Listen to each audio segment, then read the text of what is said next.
Hi,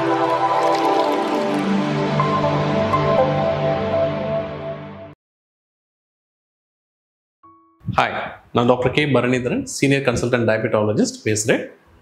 மழைக்காலத்தில் சர்க்கரையை எப்படி கட்டுப்பாடுக்குள்ளே வைக்கணும், எப்படி ஆரோக்கியமாக இருக்கலாம், அதை பற்றி தான் இந்த பதிவில் நான் சொல்ல போகிறேன். மழைக்காலத்தில் நம்ம சுகர் நார்மலாக இருக்கான்னு பார்க்குறதுக்கு அவசியம் நீங்கள் குளுக்கோமீட்டரில் சுகர் செக் பண்ணுறது ரொம்ப அவசியம். ஏன்னா இந்த டைமில் கட்டுப்பாடாக இல்லைன்னா நிறைய பிரச்சனைகள் வரதுக்கான வாய்ப்பு இருக்குது.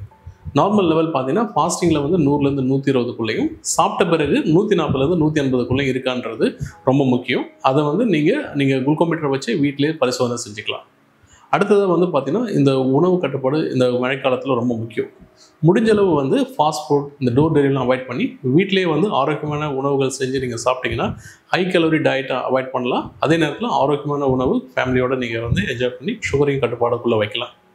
ரொம்ப முக்கியமான விஷயம் பார்த்தீங்கன்னா, இந்த மழைக்காலத்தில் நம்ம பாதங்கள் தண்ணீரில் நிற்கும் போது எஸ்பெஷலி டயபெட்டிஸ் இருக்கவங்களுக்கு உணர்ச்சிகள் கம்மியாக இருக்கும்போது இன்ஃபெக்ஷன்ஸ் வரதுக்கான வாய்ப்புகள் அதிகம். அதனால் ஆரம்பத்திலேயே ஏதாவது சின்ன ஒரு பிரச்சனை இருந்தால் கூட உங்களுடைய மருத்துவரை அணுகி இமீடியட்டாக அதுக்கான க்யூரை நீங்கள் எடுக்கணும். ஸோ நம்ம தினந்தோறும் முகத்தை பார்க்குற மாதிரி மழைக்காலத்தில் கால் பாதங்களை பார்த்து அதை ரொம்ப பராமரிக்கிறது முக்கியம். ஸோ இந்த மழைக்காலத்தில் நீங்கள் சர்க்கரை இருந்தாலும் ஆரோக்கியமாக நம்ம வச்சுக்கலாம். அதனால் பரிசோதனை முக்கியம், உணவு கட்டுப்பாடு முக்கியம், கால் பராமரிப்பு, அந்த பாதம் பராமரிப்பு ரொம்ப ரொம்ப முக்கியம். தேங்க்யூ. நன்றி.